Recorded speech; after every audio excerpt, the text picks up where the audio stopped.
আচ্ছা, ব্যবসার সবচেয়ে শক্তিশালী অস্ত্রগুলোর একটা যেটা প্রায়ই আমাদের চোখ এড়িয়ে যায়, সেটা কি হতে পারে বলুন তো? না, মার্কেটিং বা সেলস নয়, সেটা হলো প্রাইসিং, মানে দাম নির্ধারণ। এটা কিন্তু শুধু একটা সংখ্যা না, একদমই না। এটাই হতে পারে আপনার ব্যবসার উন্নতির আসল চাবিকাঠি। তো চলুন, আজ এর পেছনের মনস্তত্ত্বটা একটু ঘেঁটে দেখা যাক।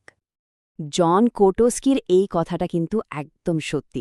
বেশিরভাগ কোম্পানিই জানেন দাম নির্ধারণ নিয়ে ঘাঁটাঘাঁটি করতে একটু ভয় পায়, অথবা একবার যা ঠিক করে সেটাই বছরের পর বছর ধরে চালিয়ে যায়।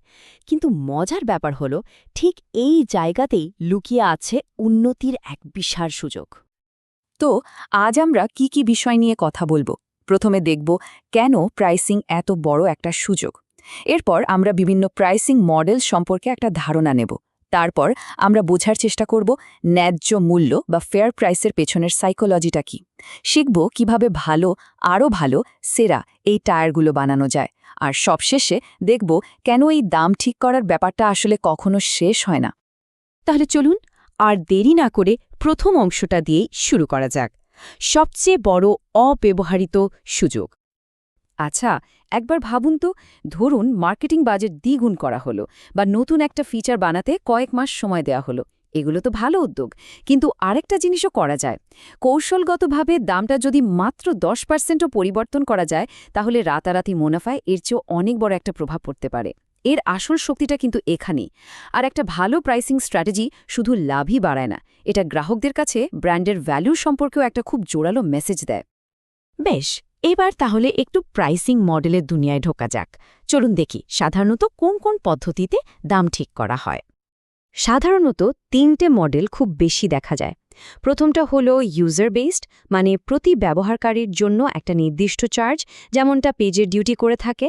এরপর আছে ইউসেজ বেসড মডেল, যেখানে গ্রাহক ঠিক যতটুকু ব্যবহার করবে শুধু ততটুকুর জন্যই পয়সা দেবে, উইক্সের মতো। আর সবশেষে হলো টিয়ার্ড মডেল, যেটা লিঙ্কট্রির মতো কোম্পানিগুলো খুব জনপ্রিয় করেছে। এখানে বিভিন্ন ফিচারের উপর ভিত্তি করে আলাদা আলাদা প্যাকেজ থাকে। মডেল তো বোঝা গেল, কিন্তু প্রশ্ন হল কোন দামটা একজন গ্রাহকের কাছে সঠিক বা ন্যায্য মনে হবে। এর উত্তরটা কিন্তু গণিতে নেই, আছে মানুষের সাইকোলজিতে। চলুন এই মনস্তত্ত্বের কিছু মজার কৌশল এবার দেখে নেওয়া যাক। দেখুন তো, দুটো ক্ষেত্রেই দাম কিন্তু $100, কিন্তু ডান দিকের অফারটা কেন জানি অনেক বেশি আকর্ষণীয় লাগছে, তাই না? এর কারণটা কি? কারণটা হলো ওই কেটে দেওয়া $150। এই যে একটা উঁচু রেফারেন্স পয়েন্ট বা অ্যাঙ্কার দেখানো হলো, এটা সাথে সাথে $100কে একটা অসাধারণ ডিল বানিয়ে দিচ্ছে। এই কৌশলটাকেই বলা হয় প্রাইস অ্যাঙ্কারিং। এটা আসলে আমাদের মস্তিষ্কের একটা বায়াস। মানে আমরা যখন কোনো কিছুর দাম বিচার করি, তখন প্রথম যে সংখ্যাটা দেখি সেটার ওপরেই খুব বেশি নির্ভর করে ফেলি। ওই প্রথম সংখ্যাটাই ঠিক করে দেয় যে পরের দামটাকে আমরা সস্তা ভাবব নাকি দামি। অ্যাঙ্করিংয়ের মতোই আরও একটা দারুণ শক্তিশালী কৌশল হল ডিকয় ইফেক্ট। দি ইকোনমিস্ট ম্যাগাজিনের একটা ক্লাসিক উদাহরণ আছে, ওটা দিয়ে ব্যাপারটা খুব সহজে বোঝা যাবে।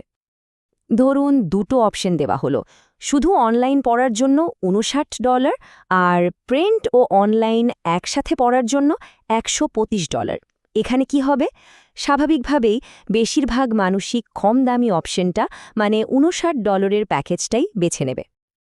কিন্তু এবার দেখুন কি হয় যদি মাঝে আরও একটা অপশন যোগ করে দেওয়া হয়, শুধু প্রিন্ট কপির জন্য $125। এটাই হলো ডেকয় বা টোপ। হঠাৎ করেই ব্যাপারটা কেমন বদলে গেল, তাই না? এখন মনে হচ্ছে একই $125 প্রিন্ট আর ওয়েব দুটোই পাওয়া তো একটা অসাধারণ ডিল।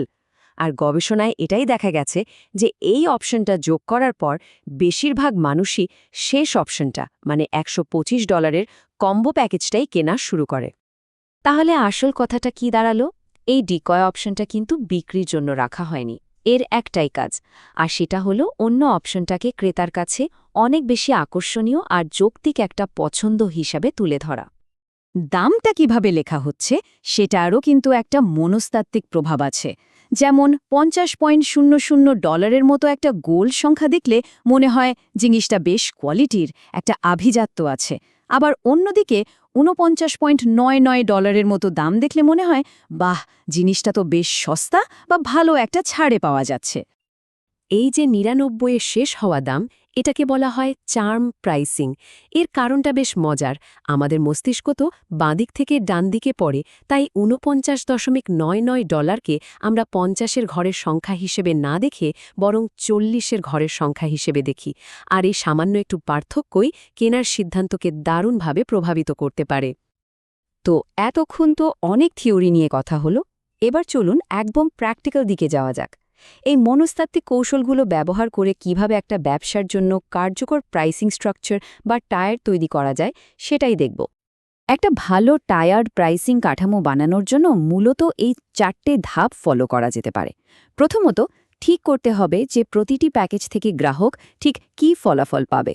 এরপর প্যাকেজগুলোর মধ্যে 2-3টে অর্থপূর্ণ পার্থক্য তৈরি করতে হবে। তৃতীয় ধাপে দামের একটা অনুপাত ঠিক করতে হবে। আর সবশেষে প্রত্যেক প্যাকেজের সেবার সীমা মানে লিমিটগুলো স্পষ্টভাবে বলে দিতে হবে। আর দামের অনুপাতের কথা বলছিলাম, তাই না?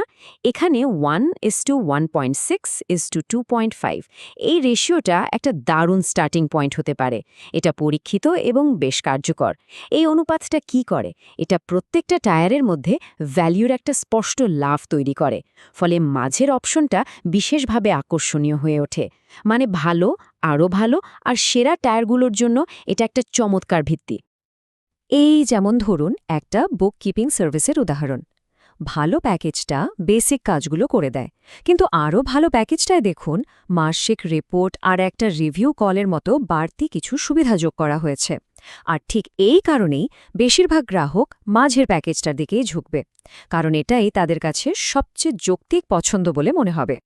তো এখন এই সব কৌশলগুলো তো জানা গেল, কিন্তু যাওয়ার আগে শেষ এবং সবচেয়ে গুরুত্বপূর্ণ একটা কথা মনে রাখতে হবে।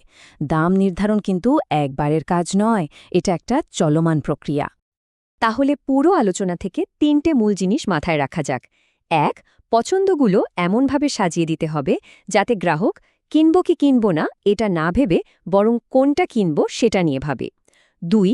ভ্যালু অ্যাঙ্কার করতে হবে, মানে একটা রেফারেন্স পয়েন্ট ব্যবহার করে নিজের অফারটাকে আরও যৌক্তিক করে তুলতে হবে। আর 3. মাঝের প্যাকেজটাকে হিরো বানাতে হবে। আরও ভালো টায়ারটা এমনভাবে ডিজাইন করতে হবে যেন ওটাই বেশিরভাগ ক্রেতার জন্য সেরা পছন্দ হয়ে ওঠে। সুতরাং দাম নির্ধারণকে একটা কঠিন এককালীন কাজ হিসেবে দেখলে চলবে না। এটাকে দেখতে হবে বাজারের সাথে একটা চলমান শক্তিশালী কথোপকথন হিসেবে। কারণ বাজার তো প্রতিনিয়ত বদলাচ্ছে, তাই না? তাই দাম নির্ধারণের কৌশলকেও সময়ের সাথে সাথে বদলাতে হবে। শেষ করার আগে তাই একটাই প্রশ্ন, দাম নির্ধারণ যদি বাজারের সাথে একটা কথোপকথন হয়, তাহলে বাজার এখন কি বলতে চাইছে?